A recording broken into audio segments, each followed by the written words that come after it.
You came to me with a torch and a gun. You call it righteousness. Call it by its right name. Murder.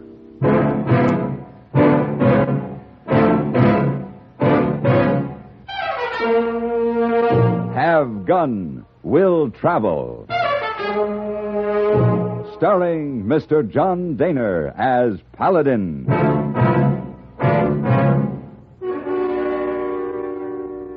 San Francisco, 1875. The Carlton Hotel, headquarters of the man called Paladin. Come in. Whoa, clean socks, Mr. Paladin. Mm-hmm. Clean socks for a trip. Very important. Oh, yes, thank you. Hey, boy, just put them in the bag there. Yes, sir. Oh, bottle of brandy in bag, too. It's for the trip. Very important. Oh, snake bite. Correct. Oh, no snakes in Nevada territory this time of year. Why not? Too cold. Maybe brandy for other purpose, like drinking? Maybe. Or maybe to give lady named Cleo to make warm? The lady named Cleo has hired me to do a job, that's all. Oh, sure. She wants me to find her husband. Oh, sure. And she's paying me very well. Oh, sure. Hey, boy. You know what you are? No, what I are? Auf den Knödel. Auf den Knödel? Yes. Now, carry this down to the lobby for me. I'm ready to leave the comforts of the Carlton Hotel and head for the wilds of Nevada. Auf den Knödel.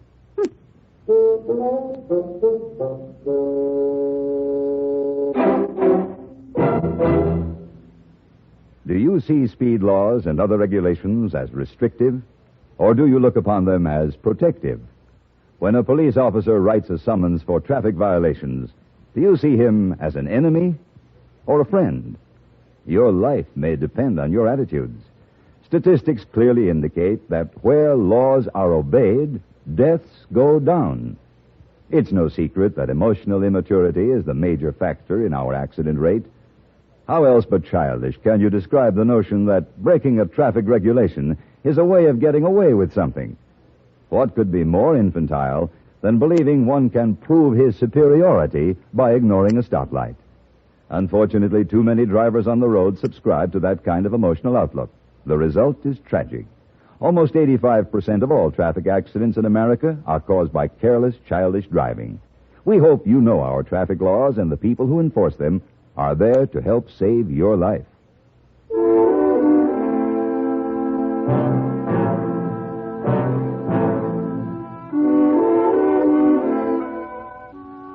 The lady named Cleo, whom I had traveled over 1,000 miles to help, turned out to be a fat shrew of 50. And her desperate need of me was to find a husband who had understandably tried to blot out his memory of her with drink. By the time I found him, he'd done pretty well. I figured they deserved each other, so I brought him back, memory and all. But I was left in the middle of the Nevada desert, miles from the railroad. I'd been riding for a full day when I heard a strange sound in the desert stillness, or at least a strange sound for that lonesome place. It was a baby's cry. And then I saw the wagon. It sat alone, without horses, forlorn in the sand, no sign of life, except the sound. I dismounted and walked toward the wagon.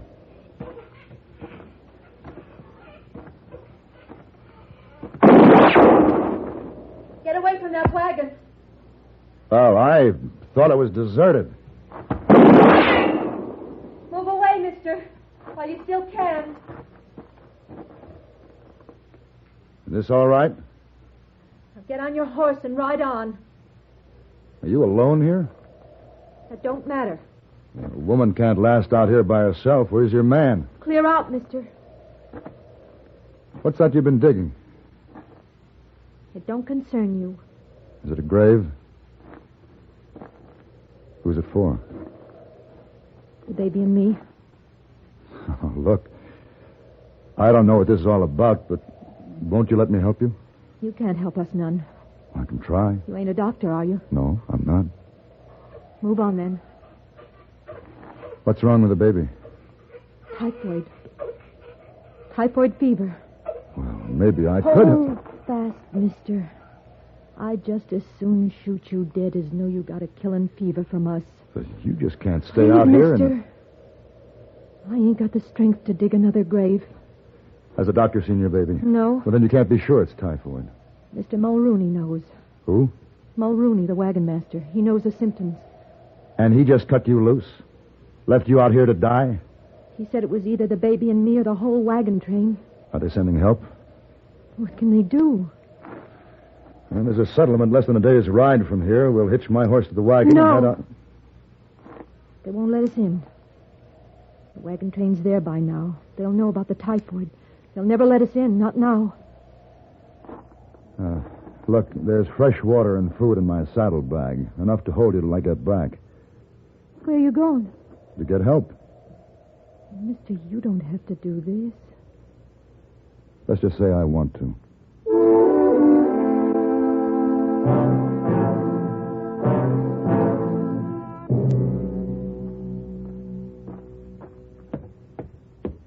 Pardon me, ma'am. Yes?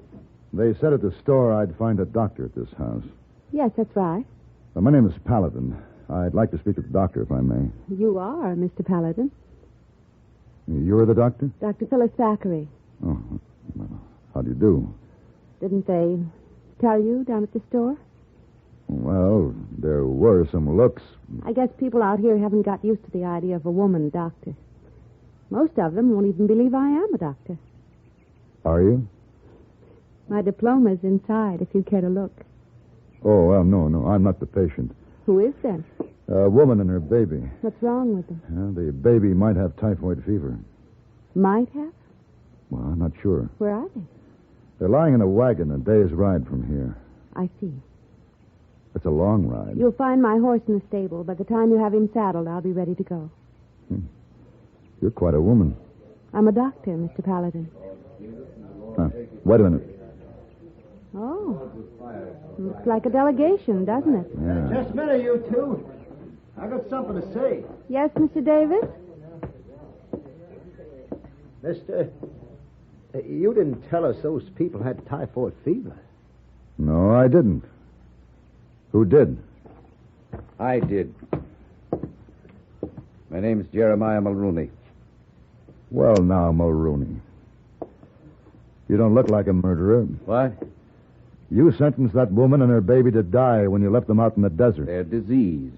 You've done nothing to help them? Look, mister, typhoid's a terrible thing. It's nothing to fool around with.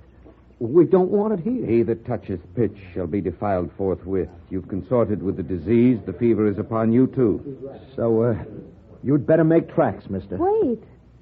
Mr. Davis, he's not even sure it is typhoid. I'm sure. I saw it. You're not qualified to say. And who says she is? Are you going out there with this man, Mr. Thackeray? Well, of course, Mr. Davis. I'm a doctor. All right, that's up to you, but once you mix with a fever, you're not welcome back here. And don't try bringing those fever patients back here either. If we have to bring them back, we will. Look, we got folks to protect, children of our own. And we'll shoot you down if we have to keep them safe. They mean what they say, Mr. Paladin. So do I. You ready to go? I'm ready.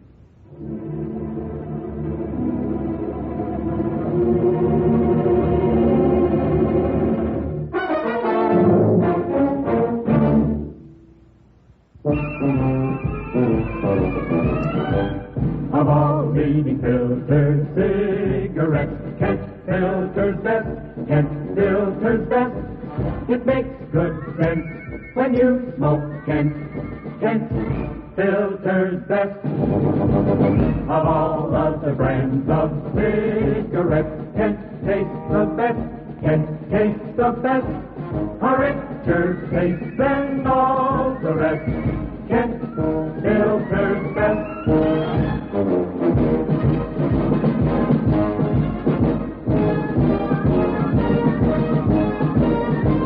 It makes good sense when you smoke Kent.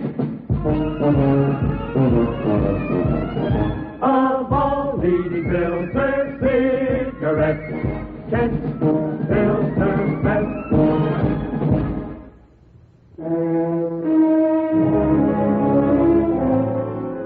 I guess perhaps I wasn't used to the idea of a woman doctor myself, especially one as pretty as Phyllis Thackeray. She rode beside me through the desert all night, without rest, without complaint. Now it was just after sunrise. Maybe I should have brought something for saddle sores. You want to rest? I want to get to that baby. Yeah. Shouldn't be long now. Good. You know, you should be on a velvet settee, wearing a hoop skirt and fluttering your eyelash over a fan. I tried that. It was too easy. Is that why you studied medicine? This was hard?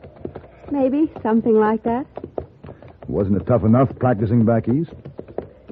I guess I'm as much missionary as physician. I was the second woman to graduate from my medical school. Others came after me. It was difficult for all of us, but gradually we're becoming accepted as something better than freaks. You're not accepted yet. You just got run out of town. Well, maybe I'm not the missionary I think I am. Or the doctor. Well, we'll see. There's the wagon up ahead. I don't see anybody. Neither do I. Come on.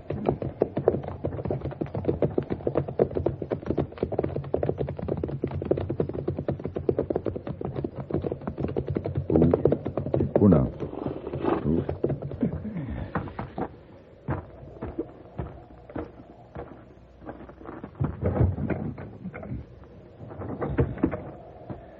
They're in there, all right. Both sleeping. I hope that's what it is. Is there anything I can do? Just help me up there. And cross your fingers.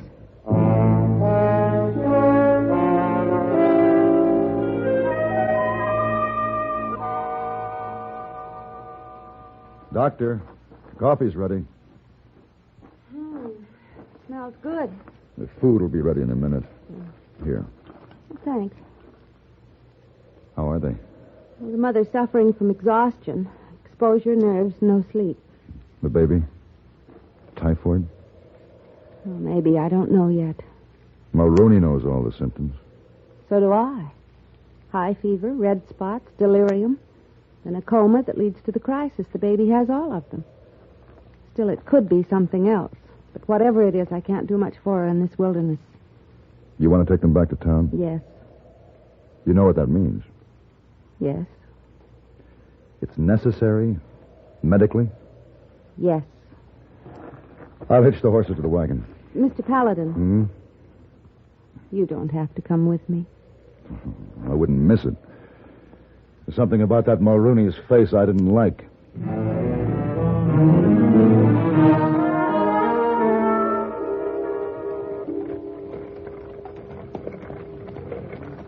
All right. Stop that wagon right there. Don't come no farther. Ooda! They have guns, Mr. Paladin. I'm going to try to talk some sense into their heads. Here, hold the reins. Stand right there. No closer. Dr. Thackeray has examined the woman and child. The woman has no signs of typhoid. Her child is diseased. The doctor isn't sure the baby has typhoid. I'm sure. That baby needs treatment. Now, Mr. Davis, you're a sensible man. Are you going to let Mulrooney sentence a woman and child to death? We'll bring what you need out here. But you ain't bringing them into town. They'll be completely isolated in the doctor's office.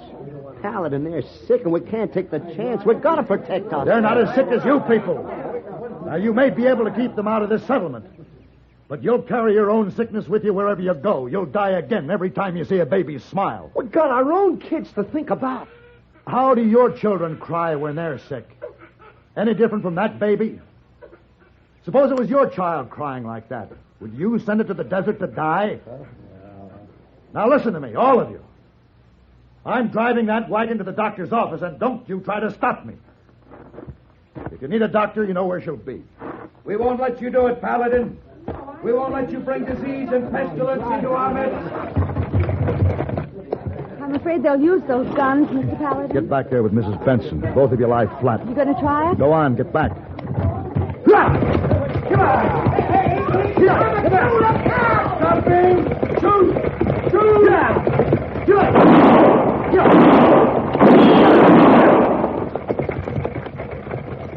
Mr. Paladin, are you all right? Fine, we're through. I'll have you in your office in another minute.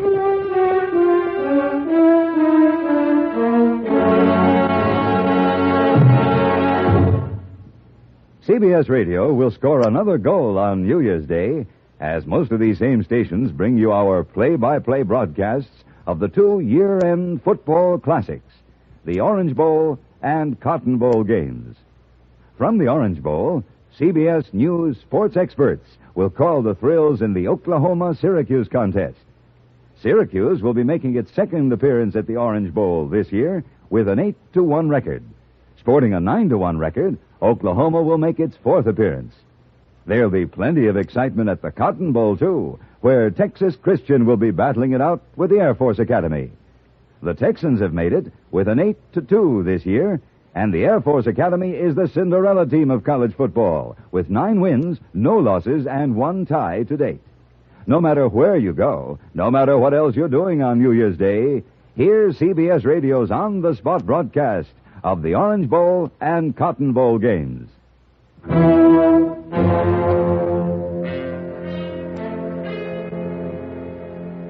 All through that night, I sat on her porch and kept watch, seeing their torches, hearing the voice of Mulrooney haranguing the townspeople, working them up.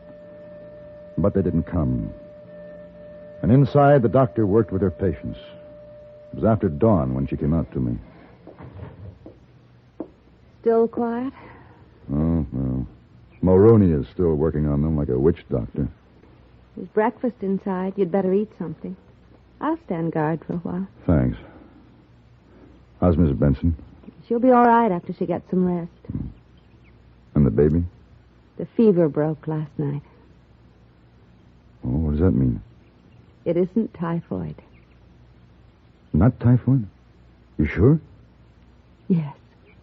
Well, how can you be certain? You've only been with her overnight. You still doubt me, don't you, Mr. Paladin? The symptoms are there. Symptoms can be ambiguous. Now get your breakfast. You need it. All right. Morning, Mr. Paladin. Well, Mrs. Benson, it's nice to see you up and around. I wish I could tell you how much I appreciate. Oh, no. No gratitude before breakfast. Baby's better, huh? Yes, much better. Miss Benson, why does Mulrooney hate you so much? My husband died early on the trip. After a while, Mulrooney wanted me to marry him. Said it was God's will to care for widows, and he was the chosen messenger. I wouldn't let him near me. Then the baby got sick. Come outside. What is it? They're coming. Look. I'll handle them. Go inside with Mrs. Benson. No, maybe I can help. You take care of your patients. You may have some new ones. I want to stay. All right, but stand back. That's far enough, Mulrooney. This torch is the fire of truth and justice, Paladin.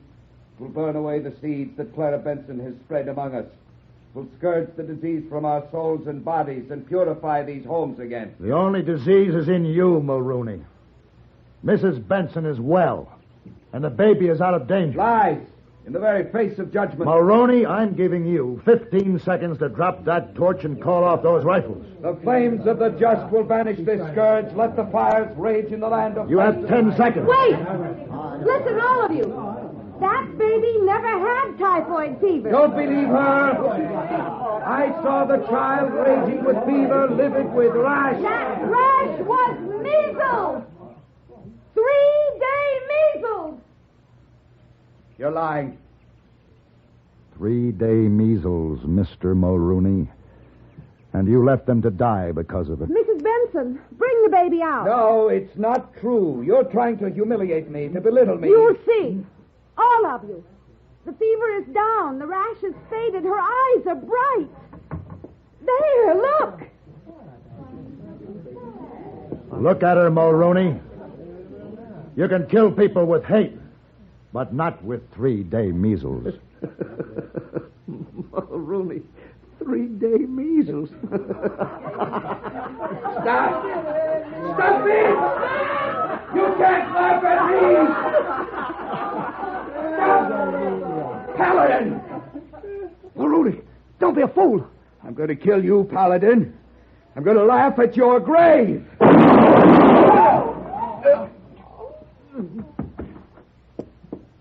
Let me see. There's no need. I think he's dead. You shoot very straight. Mr. Paladin. What do you want? Mr. Paladin. Well, I guess we was wrong to listen to him. He seemed to have so much book learning. But he was just setting us against each other. I'm glad we woke up in time. Next time, you better wake up a little sooner. Dr. Thackeray, this town hasn't been too good for you. Maybe you'd like to come along with me. They can always use a good doctor in San Francisco. Oh, please, ma'am. I guess we ain't been very friendly, but we'll make it up to you if you'll forgive us and stay. Well, Dr. Thackeray? Thanks, Mr. Paladin, for your offer. But there are too many of those velvet settees in San Francisco. I'll stay here where I'm needed.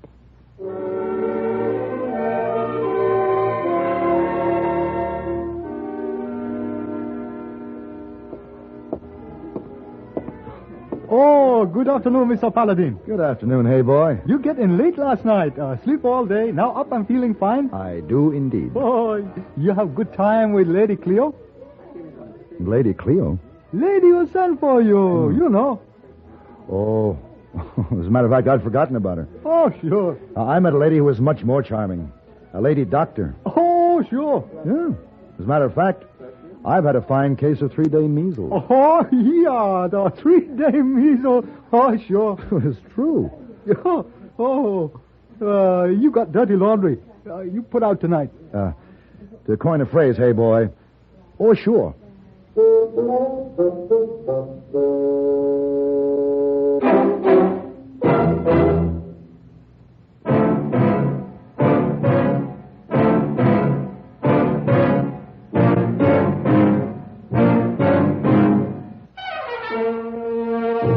Have Gun, Will Travel. Created by Herb Meadow and Sam Rolfe, is produced and directed by Norman McDonnell and stars John Dehner as Paladin with Ben Wright as Hayboy. Tonight's story was written by Don Brinkley and adapted for radio by John Dunkel. Featured in the cast were Virginia Gregg, Vic Perrin, Gene Bates, and Lou Krugman. Hugh Douglas speaking.